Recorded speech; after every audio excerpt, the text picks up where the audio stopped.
The next time down, the Spurs pick and roll turns into a Victor Wembanyama mismatch, but they can't easily post him up because Russell Westbrook fronts while the backside help boxes him in. How you Westbrook is switch a crazy. 5'11" guy on a 7'5" and expect him to be? I'm like, come on, man.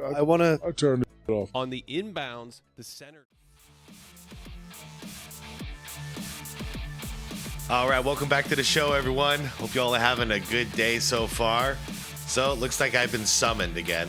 Had a request to check out this video from Thinking Basketball. A fantastic channel, by the way. One of my favorites.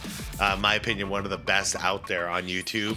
But this one's going to be a little dicey. It was requested that my rebuttal to this gets out there. So what former players get completely wrong about today's NBA? Yeah, this should be a spicy one. So not much to say on the intro. It's really I'm gonna let the person talk. I'm gonna do my best. I'll let the person talk and then I'll pause it and I'll interject what I think.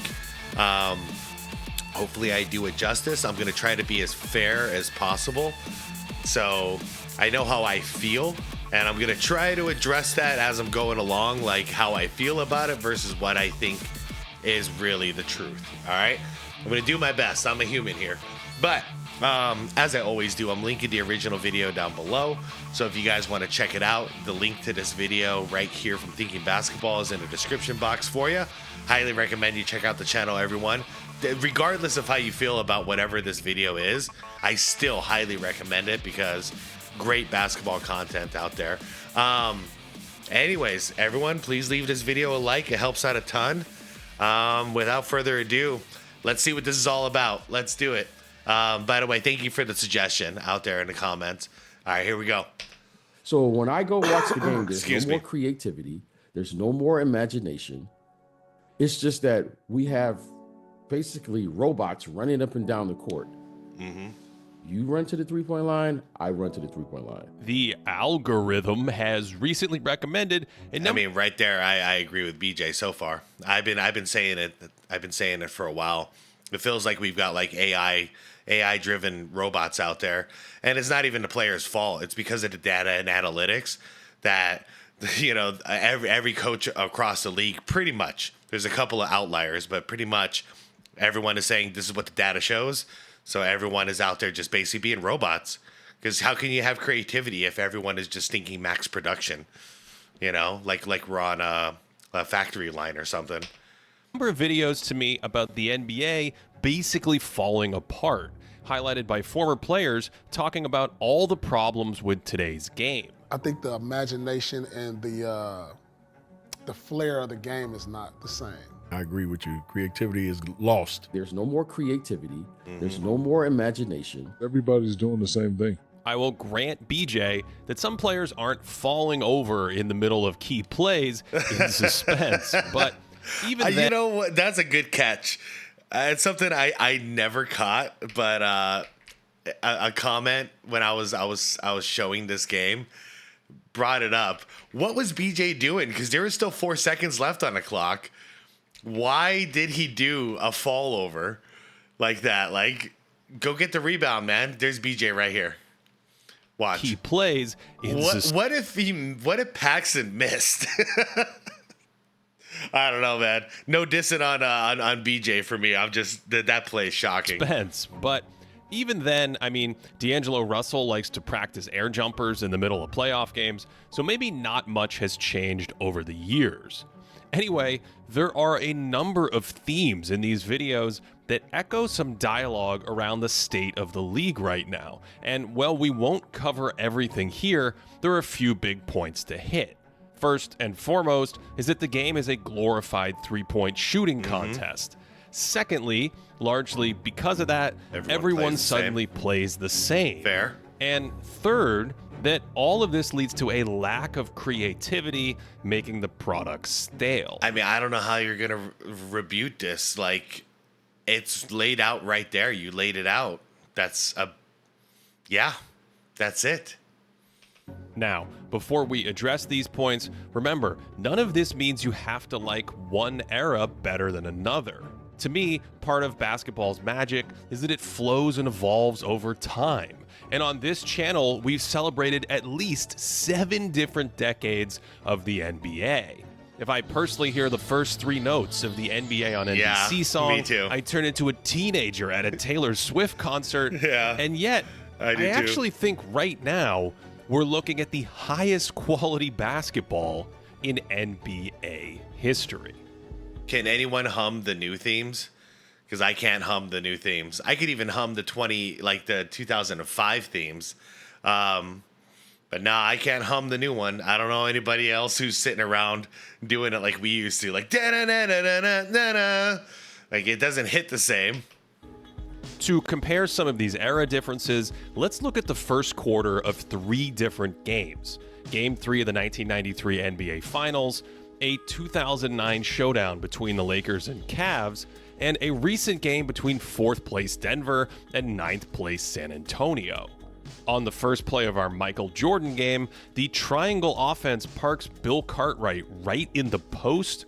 Horace Grant isn't a threat to shoot the 3, so his man can sag way off. And they end up with an empty corner pick and roll where Scottie Pippen takes a long 2. On the other end, Kevin Johnson dribbles around for a while Phoenix tries to post up 2 players in the same spot. The Bulls then send a double team, pretty much just for fun, and Dan Marley fires a great pass to Richard Dumas. So this was certainly a post-heavy era where big men like Cartwright isolated, even with Jordan on the floor, and that meant fewer touches for stars, and it meant big men posting up clogged the lane for penetrating guards. Yeah, by the way, that dual post up in the same spot, that was a mix up by then. One guy should have been here, one guy should have been around there. But I don't know what the hell they were doing. Both guys were bumping into each other right over here until they realized it. And then I think that was Mark West who was like, "Oh shit, I got to get out of the play." Yeah, that's a bad example. But yeah, having 2 posters is a very common thing for this era. Armstrong is free to drive here, but Grant runs to his defender instead of running to open space, and that allows the defense to reset. It also took a good amount of time to wait and set up these post plays where other defenders could relax while their assignments aren't a threat, and then MJ does his thing. The slower, more deliberate era of the 90s and 2000s is often lost among highlights, where they skip over all the incredibly repetitive, static non-happenings like this. And this clear-out back-down maneuver was considered so boring that it was outlawed for the health of the game. Here's another low-speed post-up, and notice By the way, I'm not sure if it's so much that it was boring, it's that there was no stopping Barkley when he did that. So it became almost like a cheat code. So they had to implement that back to the basket rule. And I get why they did it, because he totally exploited the hell out of that rule. Because if he's back, a guy like Barkley, so much weight, so much strength behind him, if he's backing down like that, there's no possibility of stopping him other than like pulling the rug behind him, which some people did.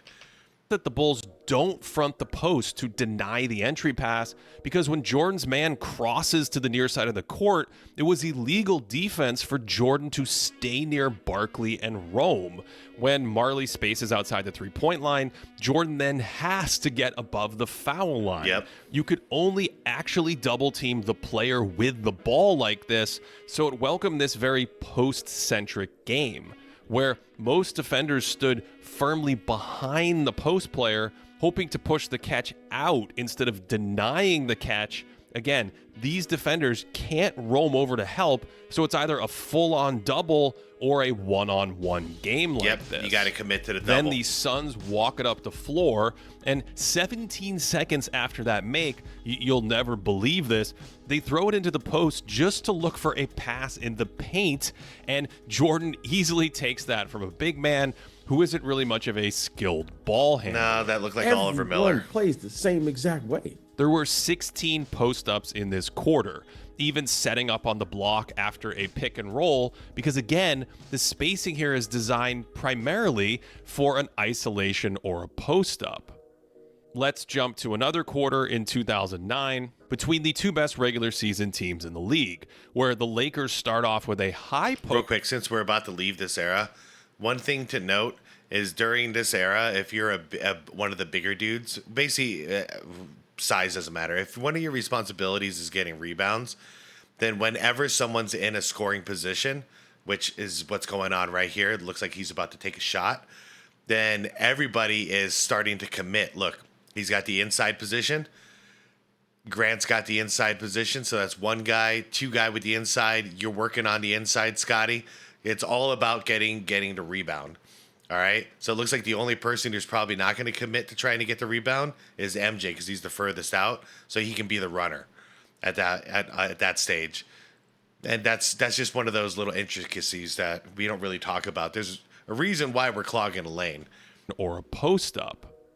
Let's jump to another quarter in 2009 between the two best regular season teams in the league, where the Lakers start off with a high post touch for Kobe Bryant, and he takes a long two.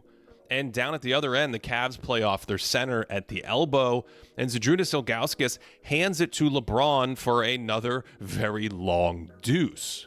Now, you'll notice that this game is a little more spaced out than the 1993 one. Yeah, it is. Cleveland has two players behind the three-point line here, and they set the pick and roll behind the arc. Ilgauskas pops for three, but then walks into a two? That is our third long two in just 2 minutes. On the play before, Luke Walton actually bypassed a three for a shorter jumper from the mid-range. So a pattern from the 90s game and this game is that role players and stars are shooting long jumpers, but they're not quite long enough to be threes. The idea was back then to go for the highest percentage shot possible. So that means get to the basket if possible. If not, get close to the basket and pop a midi. Now it's not about we're actually focusing on the lowest percentage shot, which is the 3-point shot. Still in this era, the lowest percentage shot. That's what we focus on now because it gives the max reward. So it's like min-maxing now. We're gaming the system, basically, is what's going on. I think that's the best way I can put it. The first quarter of our 93 finals game also featured a number of long twos from both role players in spot-up situations like this and from the stars running pick and roll only to take that pull-up jumper just inside the three-point line. Yeah. So even though the number of threes specifically has doubled. Yeah, see, how is that a high percentage shot? I don't care whether it goes in or not. That's a terrible look.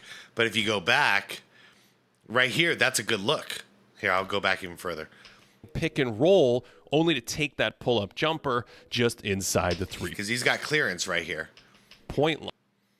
Still good defense. Good job getting back. But that's a good look. That's a good spot to shoot from as opposed to... So even though the number of threes specifically has... How is this a good spot to shoot from? You know what I mean? And once again, I don't care whether it goes in or it doesn't.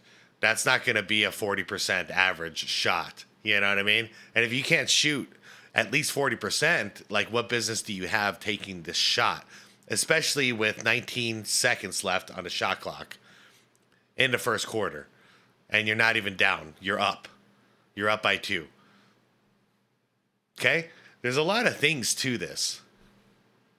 Doubled since 2009. Look, it went in, but I don't care. Why was that your look? Why was that your first choice? Because they didn't even try any other options. That was the first choice, was to take a bomb like that. The change in overall outside shots is far less drastic. The earliest data we have in 1997 says that over half of all shots back then were inside 10 feet.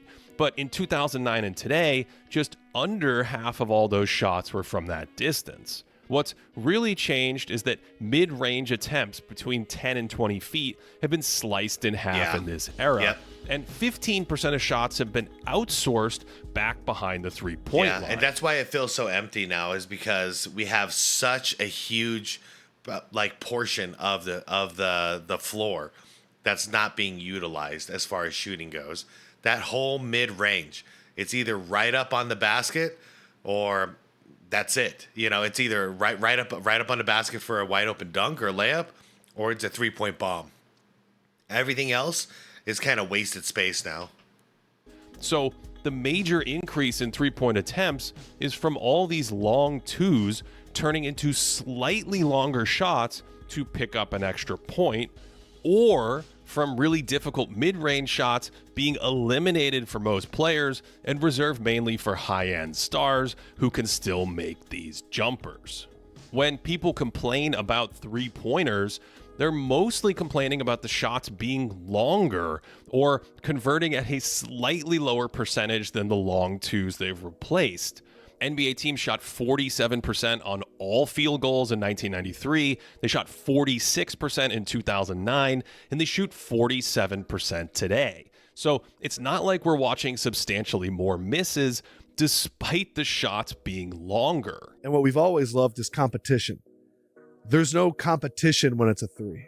It's a contest. But it's not a contest in the sense that these shots are just longer versions of what we saw in the past. There's still either dynamic plays off the dribble or their catch and shoot chances, which used to be much shorter spot ups inside the line because the defenses weren't as mobile and the game was more cramped. So while everyone is focused on the number of threes at the end of possessions, today's game is actually different because of everything that's happening at the beginning of the possession. It's crazy. Just think about all the wasted space, though. Oh, boy. I mean, okay, so we got the three-point line. So everything is, like, within 10 feet, right? So we're dealing with, like, not even that. That's not even a good draw. We're dealing, like, you know, somewhere around here is the entire... All of this space is pretty much being wasted. Like, all of this space is being wasted. Nothing's going on. I mean, you could just check. Even though this is Wemby, he's driving to the basket. All these guys are just chilling on the outside. So all of that, there's no action happening in here at all. No action going on in there. That's what's making it boring. Okay, whether it makes sense analytics wise or not, this is why we're complaining. Is because it's gotten boring because of this. You've got a bunch of guys standing around, one guy here, one guy here, one guy dribbling a ball out here, another guy here, and another guy here. There's no motion happening, you know? When you go back and you watch the old games, there's a ton of motion happening trying to get an edge on the inside, and it's entertaining to watch. And guess what? We tune in to be entertained. Happening at the beginning of the possession. I would say let's get back to where our best players are being creative again. Way back in the day, players tried all kinds of wild stuff. We saw running hook shots for a while and one-handed Bob Cousy things, but those shots weren't that effective, so they were phased out. We certainly saw all kinds of shooting forms that individualized players quite a bit. Not Bill. Although wonky technique often led to mediocre percentages, so players have more standardized shooting motions today, partially because shooting from farther outside requires more power.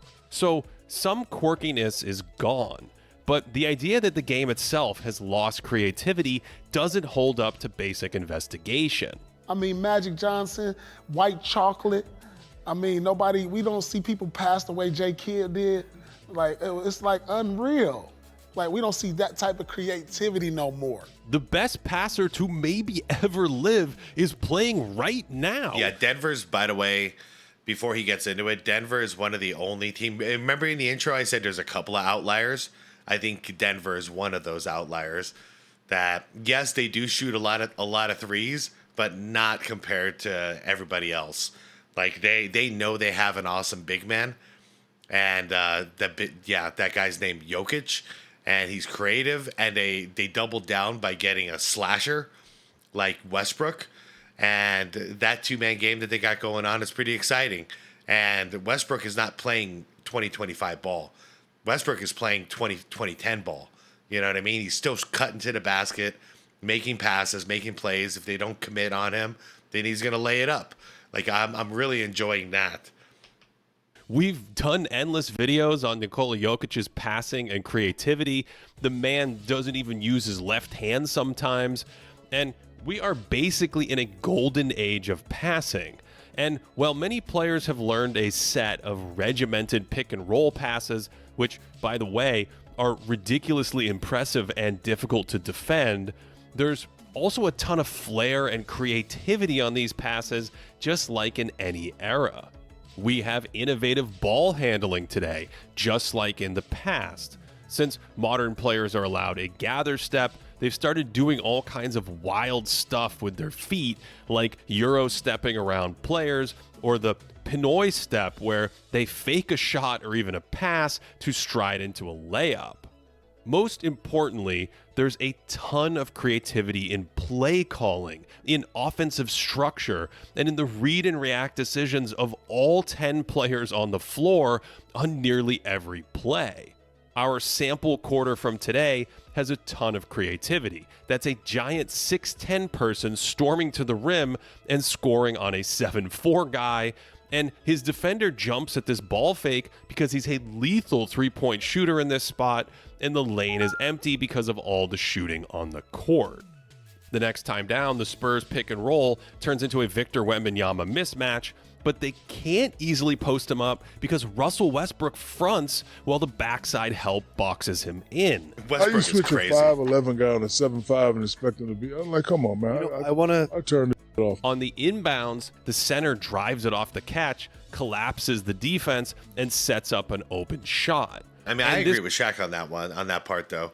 Yeah, what business does Westbrook I mean, it's cool to watch, but what business does Russ have doing guarding Wembanyama? Probably the smallest guy versus the tallest guy on the court at that time. It should never happen. It shouldn't happen accidentally. This kind of drive and kick was often limited to guards in prior generations, and back then the kick-out jumper was often an open 2 instead of the slightly harder 3.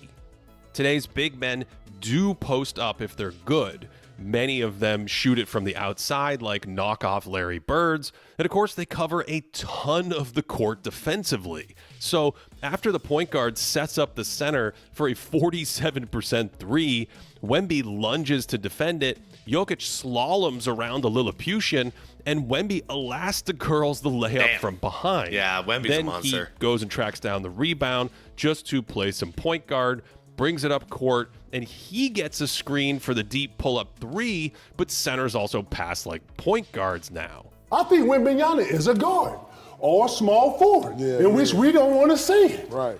We're trying to put this 7-11 alien into a box and say, nah, you're going to, give me your feet, you're going to fit in this big man box. When everyone is this skilled, everyone. I mean, yeah, but unfortunately, when you're that, did Kevin Durant ruin this because he refused to play the position that his size dictates?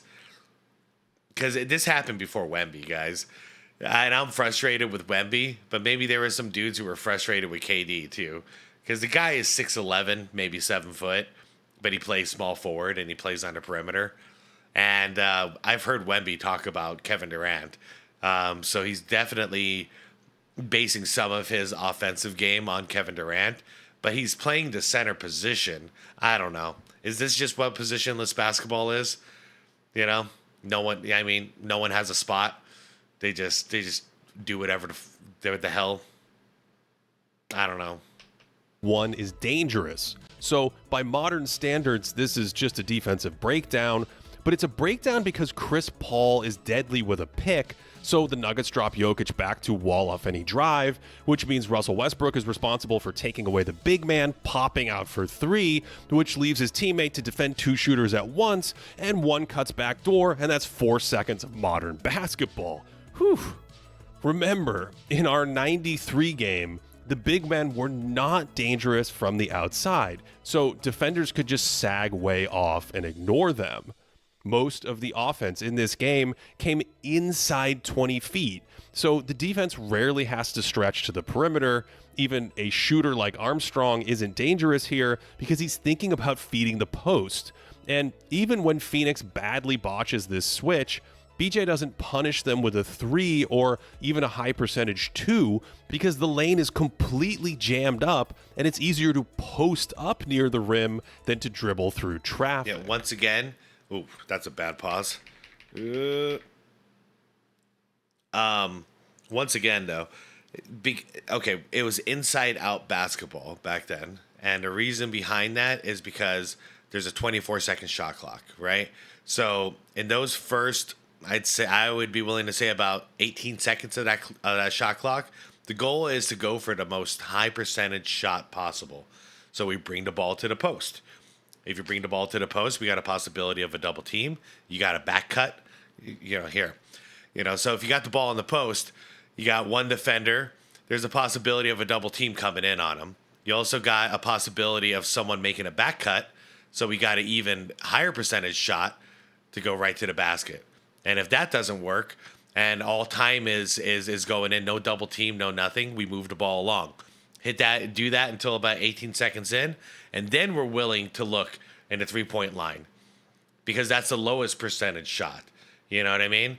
But outside of that, we're trying to stay in this zone to get a high percentage shot. Our 2009 game was slightly more complicated. There were more ball screens at the 3-point line. The Lakers actually force Mo Williams to his weak hand, but they don't really care about Ilgauskas shooting. And more importantly, the other big can roam in the paint because Ben Wallace is a total non-threat. On the next play, the Cavs move a bunch, but not much materializes because these actions aren't very dangerous or hard to defend. Sasha Pavlovich isn't looking to shoot. It's easy to take away LeBron's cut here because the big man can help without worrying too much about Ilgauskas.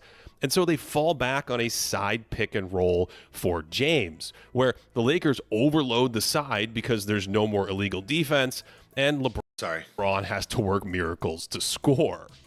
If you're casually watching this modern play, you just see a really quick 3 and think it's a shooting contest. But it's all set up by the beginning of the possession. The ball handler's really dangerous turning the corner, so Christian Braun is ready to help to take away that middle drive, but then his man cuts to pull him out of position, so Brown's like, okay, I'll split the difference, but also there's a good shooter in the corner, so he tells his teammate to switch out. See, look, so there's 17 seconds left on a shot clock. It's early on. They just got the ball up.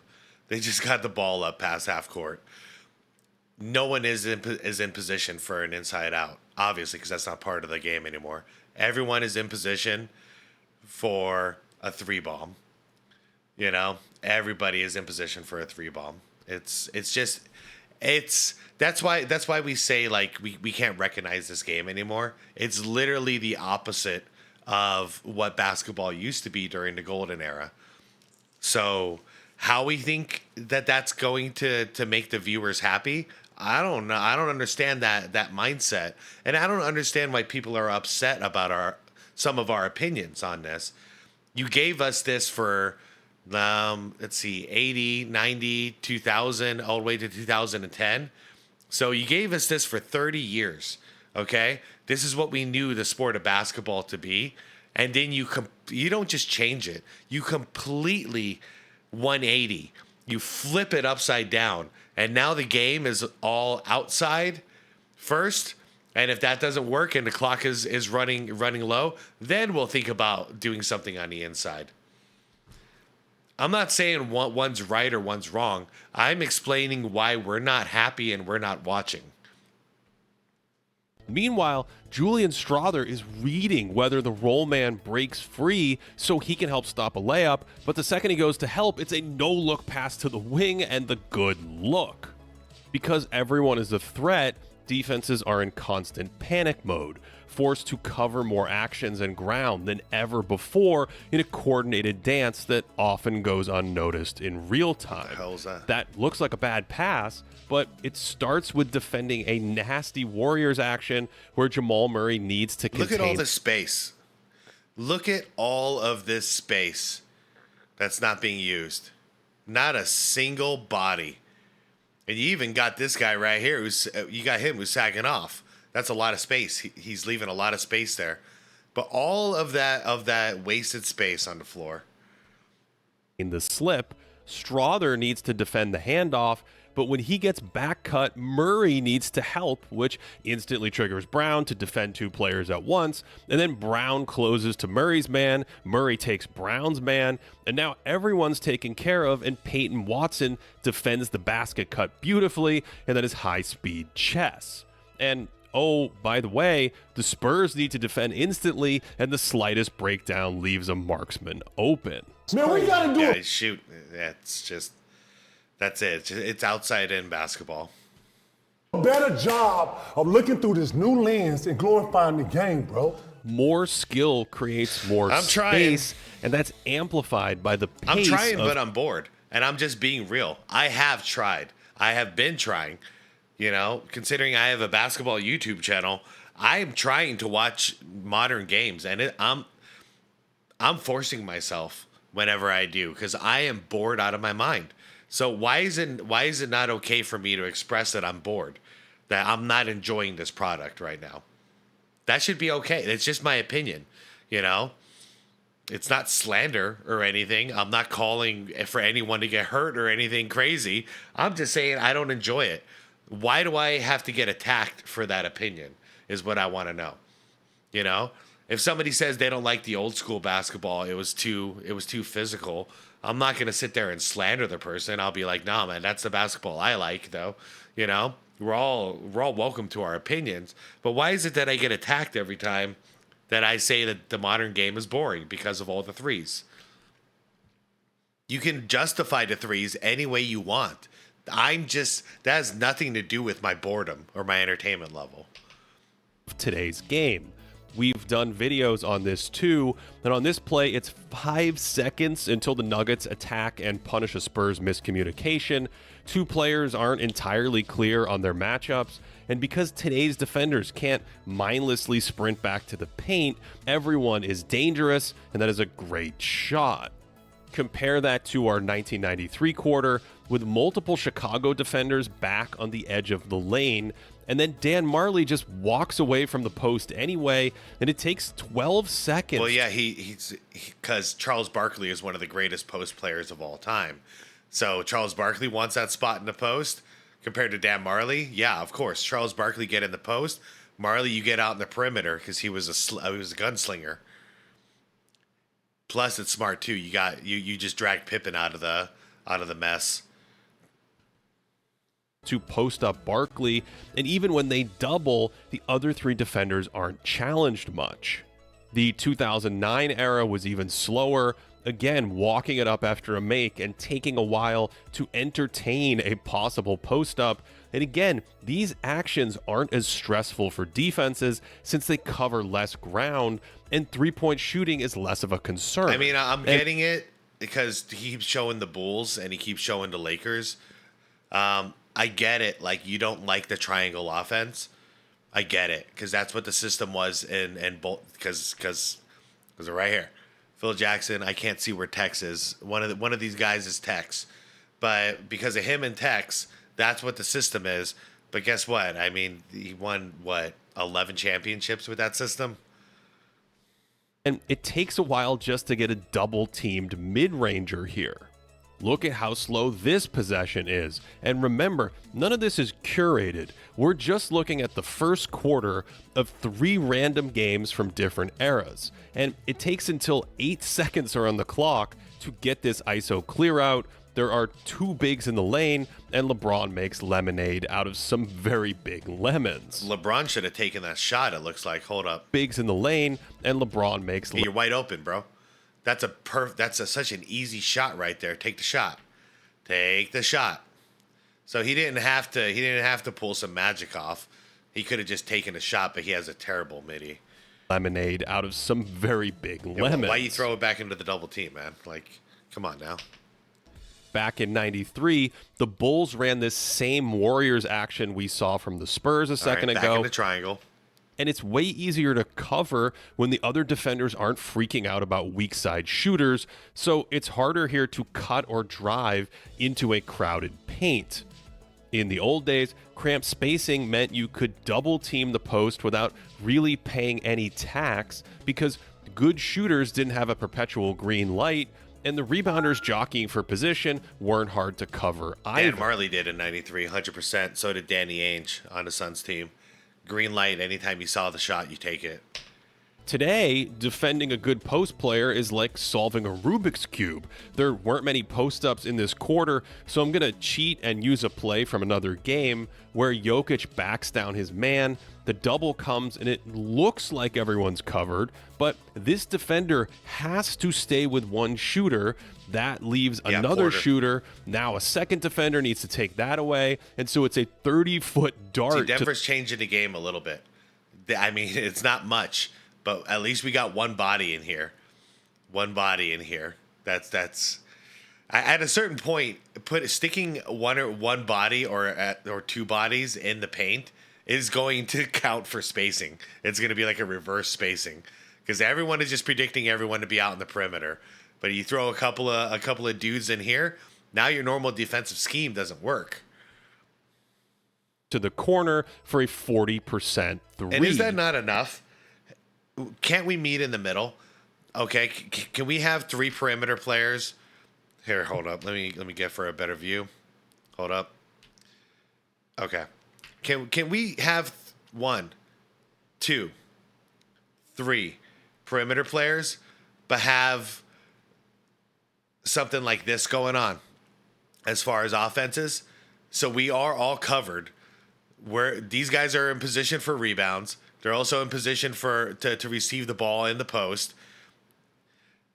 That'll encourage some possible double teams because we got a guy out here, so you can possibly double team from here. You can possibly double team from here, and then same thing going down here. This guy probably won't be double teaming, but we got a possible double team coming in from here. Okay, we still got three spots covered, so you still have a creativity path from here to here. And we have a creativity path from here to here. That's a lot of empty space where you can do some creative things on a perimeter. I get it. We need the 3 ball. But can you take 66%? Or not, I'm sorry, at that point, because we're dealing in 5s. Can you take 60% on the perimeter and leave 40% in the paint? I'd sure appreciate it. A 30-foot dart to the corner for a 40% three. That's the equivalent of a 60% 2, which is 2% better than Shaq's career field goal percentage, and that was the defense's 5th option on that play. Dang, Shaq. Every morning we had a shoot around to try to solve how the f we gonna stop Ewing? How are we gonna stop Kevin Garnett? Yeah. How are we gonna stop Michael Jordan and his triangle? Well, none of those offenses were nearly as potent as today's offenses, which is why the entire By the league... way, I'd love to see some man-to-man defense again. I'm just going to show you all the gaps here. Yeah. How are we going to stop Michael Jordan and his triangle? Okay, hold on. Now, you're going to see no one committed to anyone. Defensively, everyone is scrambling around on the defensive end. None of those offenses were nearly as potent as today's offenses. Scramble. Is why the okay? We just had 3 of them. 1, 2, 3. Why can't we just play man-to-man? Play man-to-man? These guys aren't going to get these passes on the perimeter anymore if you play man-to-man. He won't be wide open. You know what I mean? Why can't we get back to that? You don't want people shooting 3s? Defend the freaking 3. Stay out there. Stay out there and stay on them. Glued onto their body. They won't catch the ball. Entire league moved away from sticking. Look, he's wide open. Wide open. That's why we call it a 3-point contest. It's not even being contested. 3 or 4 guys in the paint and banging for post-ups and rebounds. In 2004, every practice started with, how are we going to double team the post? And pick and roll was sort of looked as something that we had to go over, but it really wasn't a big deal. Like, we'll just play the pick and rolls, but we really got to focus on the traps, guys. Once those floodgates open, the game evolved from a post-dominant strategy into a pick-and-roll dominant strategy, where if you go under the pick, it's a problem. If you go over the pick, it's a problem. If you don't help, it's a problem. If you help, it's a problem. This is the built-in advantage of the sport, and paired with great ball skills in shooting, it changed everything. It turned most possessions into a complex chess match where if you just focus on the end of the play, it looks like another old repetitive 3. But there are actually a ton of critical split-second decisions made by players that influence those shots and have replaced static mid-rangers and post-ups to move 15% of attempts behind the line. The strategies of the game, the offense, the way the offense are being run, it's just totally different. So I think the chess that we used to play in basketball, we don't play chess anymore. Just count how many times the white shirts pass the ball here in this tricky experiment. So 1, 2, there's 3, keep counting. This is what today's NBA feels like, because it's so fast, so complex, that if you aren't up to speed on the latest strategies, you'll miss the giant gorilla in the room or the curtain changing color. And so if you describe a basketball game by the end of its possessions, a ton of long jumpers are probably less interesting than the mano-a-mano post-up battles of the old days, where a great isolationist could go to a counter and arc the ball over the defense. I'm cheating again because that's from later in the game. The last big thing we haven't addressed is that everyone plays the same. And it's true most teams are pick and roll heavy today. Don't show Denver because that's not fair. Don't show Denver. Don't show the outliers. Show all the other teams, please. But they also used to be post heavy in the past. So I agree that people have their memories are playing tricks. I think the memories are playing tricks. It's always How old been. are you, sir? That people have their memories are playing tricks. I think the memories are playing. You don't look old enough to have watched my era. So to comment on my era would be kind of not cool. You know what I mean? Tricks. I'm not commenting on the 60s or 70s. Always been a copycat league with just a few teams going against the grain. The Grizzlies don't use a ton of pick and rolls right now. Teams like the Cavs are on the cutting edge of the pick and roll offense. And if you have a big man like Jokic, your offense looks quite different than if you were saying. I figured thinking basketball was going to show the Denver Nuggets. They're the outlier. They're the most unique team in the league offensively right now. They're the only ones who are a little bit different. I mean, there's so many teams we could have shown here to show what modern basketball looks like. But literally the Spurs and the Nuggets are two of the outliers. So, kind of disappointed on that one. Trae Young's Hawks. There may have been more diverse periods in NBA history. Show the Hawks, show the Suns right now. Show teams like that because we all look the same. But this type of follow the leader style is nothing new. And since it's producing the most unguardable offense we've ever seen, forcing the most complex defensive reactions we've ever seen, we are looking at an unprecedented era of complexity. And so, depending on your perspective, that's either a problem or it's the best basketball that's ever been played.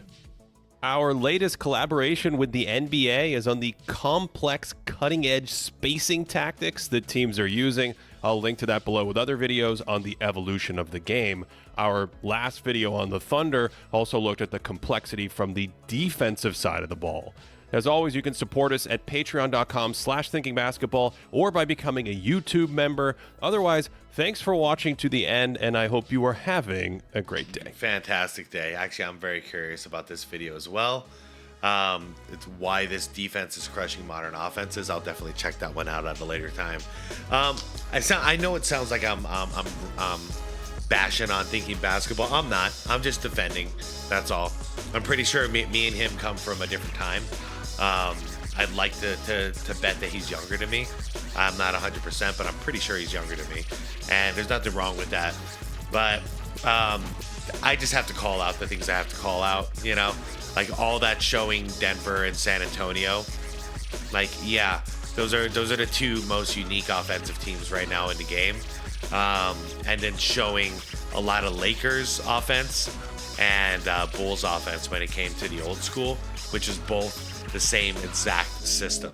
So yeah, if you want to show that it looks the same, it's really easy to take two different teams that are running the exact same offense, coached by the exact same man, and say, look, they look the same. Of course it's going to happen. What do I really think about Thinking Basketball's channel? I think it's fantastic. I don't have to agree with somebody on everything. And on this one, I don't agree with them. It's as simple as that.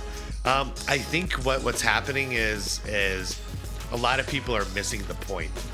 All right? We're not saying three-pointers are bad. Obviously, they're worth 3 points. It's a good shot if you can make it. All we're trying to say is that we're bored. We're not entertained. We don't like it. This isn't the sport that we know. You know what I mean? It's like if all of a sudden boxing, I don't know, off the top of my head, you couldn't punch someone in the head anymore in boxing. You know what I mean? You can only punch them in like the shoulders and the chest, and everything else is considered an illegal hit. I don't think we'd be watching boxing. You know, we'd be like, this ain't the sport I know of. You know, bring back boxing. What happened? And that's how we feel about basketball. Because, yeah, it's just not the sport that we know. And the sport that we know is an inside and out type of sport. And, you know, even when the Suns, because let's be real, we could either blame the Denver Nuggets from the 90s or the Suns from 2005 for leading basketball in this direction. And I can be very aware of it. But the thing is back then, they still did look for the inside first. You know what I mean? With the Suns in 05, it was the pick and roll. We were looking for Amari or Sean Marion first. If that didn't work, now we're looking at a perimeter. It just happened within 8 seconds. It was a very fast, quick read. That's why it was so entertaining. And we blew up the NBA that year. Everyone was watching because it was so fast, but we were still doing it right. Look to the inside. You got it. Take it. Boom, boom, boom. Those assists between Nash and Amari off the pick and roll, shoot, this is beautiful. And that would be our first look. That gets blown up, no problem. All right, move the ball around to the outside. Let's look for a three. And it was a good blend. I miss that blend now. But now we're not looking on the inside at all. We're looking on the outside. The worst case scenario is the shot clock is running out. Now we're going to try for a blow by. You know, we're going to try for a blow by and get an open dunk, because I don't know why, but modern defenses are not taught to start collapsing at the 6 second point in the shot clock, because it's obvious that's when a lot of people are going to head to the basket, you know, to get a bailout because they can't get a wide open three. So I don't know, guys. How do I feel about it? I mean, yeah, of course, Thinking Basketball has some good points. He's a brilliant basketball mind. And I agree that it just is what it is. You know, this is my question for Thinking Basketball. If I could talk to him, would be, do you really enjoy watching this though? I understand you're defending it. I understand all this stuff. I could defend the modern game too if I wanted to, but I'm just trying to be completely genuine. I don't enjoy it. Do you? And what about all of you watching right now, listening? Do you enjoy it? Because screw what's better. Do you enjoy it? Because this is entertainment. And if we don't enjoy it, then what's the point of doing it? You know? I think the same in all media, movies, TV shows, video games. You can tell me it's better all day, but if it's not fun and I'm not enjoying my time, and other people are expressing that it's not fun for them and they're not enjoying it, then who are you making the product for? Yourself or for your consumers? Anyways, everybody, with that, I am out of here. No matter how you feel about this video, please check out Thinking Basketball's channel. Once again, there's hundreds of fantastic videos on there, and they're not all about the modern game. What got me into his channel was him talking about the old school stuff. Anyways, everyone, I'm out of here. Let me know what your opinions are down below in the comments. I will have a conversation with you guys, and it'll be good times. Leave a like to this video. I'd appreciate it. Subscribe to the channel if you want more content like this, and hit that bell notification if you want to get notified for the next one. Peace out, everybody.